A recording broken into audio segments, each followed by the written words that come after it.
World crisis YouTube channel में आपका स्वागत है। तो आप कहते हैं कि ईरान बहुत कमजोर है। मुझे यह सुनकर अच्छा लगा, लेकिन वे कमजोर नहीं है, वे अभी बहुत मजबूत है और हम उन्हें परमाणु हथियार हासिल करने की अनुमति नहीं देंगे। यह बहुत सरल है। डोनाल्ड ट्रंप की व्हाइट हाउस में वापसी ने निश्चित रूप से पूरी दुनिया में हलचल मचा दी है। मैं, डोनाल्ड जॉन ट्रंप, शपथ लेता हूं। संयुक्त राज्य अमेरिका के 47वें राष्ट्रपति ने अमेरिका को फिर से महान बनाने का वादा किया है। उन्होंने पहले ही चीन पर टैरिफ और ईरान पर प्रतिबंध लगा दिए हैं।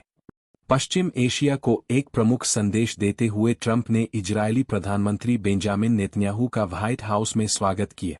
नेतन्याहू ट्रंप के पुनर्निर्वाचन के बाद ओवल ऑफिस में जाने वाले पहले विदेशी नेता है और उनकी मुलाकात अमेरिका के अपने निकटतम पश्चिम एशियाई सहयोगी इजरायल के प्रति समर्थन को पुनः स्थापित करती है। इजरायल और ईरान के बीच तनाव तब से कम हुआ है जब हमास के साथ संघर्ष विराम लागू हुआ था। सालों से हमास ईरान का प्रॉक्सी रहा है और यह फलस्तीनी समूह ईरान पर काफी निर्भर करता है। हमास के खिलाफ युद्ध ईरान और इजरायल के लिए संघर्ष का केंद्र बन गया और पिछले साल दोनों देशों के बीच 2 बार झड़पें भी हुई। लेकिन संघर्ष विराम के प्रभाव में आने के साथ इजरायल और ईरान अब आने वाले समय की तैयारियों में लगे हुए हैं। डोनाल्ड ट्रंप ने कहा, जब मैंने राष्ट्रपति पद छोड़ा तब ईरान बड़ी मुसीबत में था। वे दिवालिया हो गए थे। उनके पास हमास के लिए पैसे नहीं थे, हिजबुल्लाह के लिए पैसे नहीं थे। 7 अक्टूबर जैसी घटना तब नहीं हो सकती थी। रूस यूक्रेन युद्ध भी नहीं होता। लेकिन ईरान ने बहुत तेजी से अपनी ताकत बढ़ा ली। उन्होंने चीन और अन्य देशों को भारी मात्रा में तेल बेचा, जबकि मेरे कार्यकाल में हमने उन्हें ऐसा करने से रोका था। वे अब कमजोर नहीं है। इसका मतलब यह नहीं कि वे कमजोर नहीं हो सकते, लेकिन हम बस यही चाहते हैं कि उनके पास परमाणु हथियार न हो। इजरायल और अमेरिका ईरान के खिलाफ एकजुट है। नेतन्याहू ने ट्रंप को याद दिलाया कि ईरान ने उनकी और ट्रंप की हत्या की साजिश रची थी। हम दोनों ईरान की आक्रामकता को रोकने और यह सुनिश्चित करने के लिए प्रतिबद्ध हैं कि ईरान कभी भी परमाणु हथियार विकसित न करे। नेतन्याहू ट्रंप से गले मिले, लेकिन ईरान ने रूसी राष्ट्रपति व्लादिमीर पुतिन से संपर्क साधा। ईरान और रूस ने कई समझौतों पर हस्ताक्षर किए, जिसमें एक रणनीतिक साझेदारी भी शामिल थी। पुतिन ने ईरान की परमाणु परियोजनाओं में मदद करने का वादा किया। ईरान को ऊर्जा समझौतों के अलावा हथियार भी मिले। ईरान ने रूस से 4.5 जनरेशन के सबसे उन्नत सुखोई 35 लड़ाकू विमान खरीदे। 2 विमान पहले ही डिलीवर किए जा चुके हैं और बाकी 48 अगले 2 वर्षों में डिलीवर किए जाएंगे। ये विमान ईरान के पुराने अमेरिकी F-14 टॉमकैट और F-4 फैंटम विमानों की जगह लेंगे। ईरान ने न केवल आधुनिक लड़ाकू विमान खरीदे, बल्कि उसने कई नए हथियारों का भी अनावरण किया।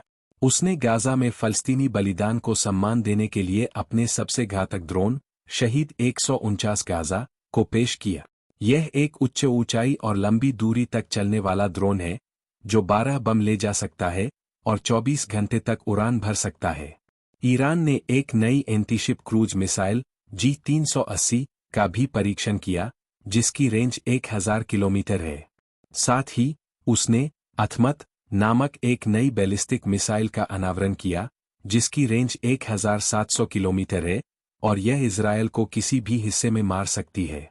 ईरान के अनुसार यह मिसाइल पारंपरिक और परमाणु हथियार दोनों ले जाने में सक्षम है। ईरान के राष्ट्रपति ने घोषणा की कि ईरान अधिक बैलिस्टिक और क्रूज मिसाइलों का निर्माण जारी रखेगा ताकि इजरायल और अमेरिका के खिलाफ शक्ति संतुलन बनाए रखा जा सके। हमें आगे बढ़ते रहना होगा। हमें इस रास्ते पर चलते रहना होगा और कभी थकना नहीं चाहिए। डोनाल्ड ट्रंप ने संकेत दिया है कि वह ईरान के साथ बातचीत करना चाहेंगे, बजाय इसके कि वे उनके परमाणु ठिकानों पर बमबारी करें। मैं ईरान से कहना चाहता हूं, मैं एक बेहतरीन समझौता करना चाहता हूं जिससे आप भी खुश रहे। ईरान में अविश्वसनीय लोग हैं। मेरे कई ईरानी दोस्त हैं और वे ईरान को लेकर गर्व महसूस करते हैं। लेकिन हमें यह सुनिश्चित करना होगा कि कोई भयावह स्थिति न बने। हालांकि ईरान ने संकेत दिया है कि वह ट्रंप के साथ संवाद के लिए तैयार है, लेकिन नेतन्याहू की उपस्थिति से ट्रंप का रुख सख्त हो सकता है। ट्रंप इजरायल के साथ काम करना पसंद करेंगे, भले ही इसका मतलब पश्चिम एशिया को एक और युद्ध की ओर धकेलना हो। यह समाचार केवल सूचना के उद्देश्य से प्रस्तुत किया गया है। वर्ल्ड क्राइसिस यूट्यूब चैनल यहाँ प्रस्तुत समाचार की सत्यता या विश्वसनीयता की जिम्मेदारी नहीं लेता है।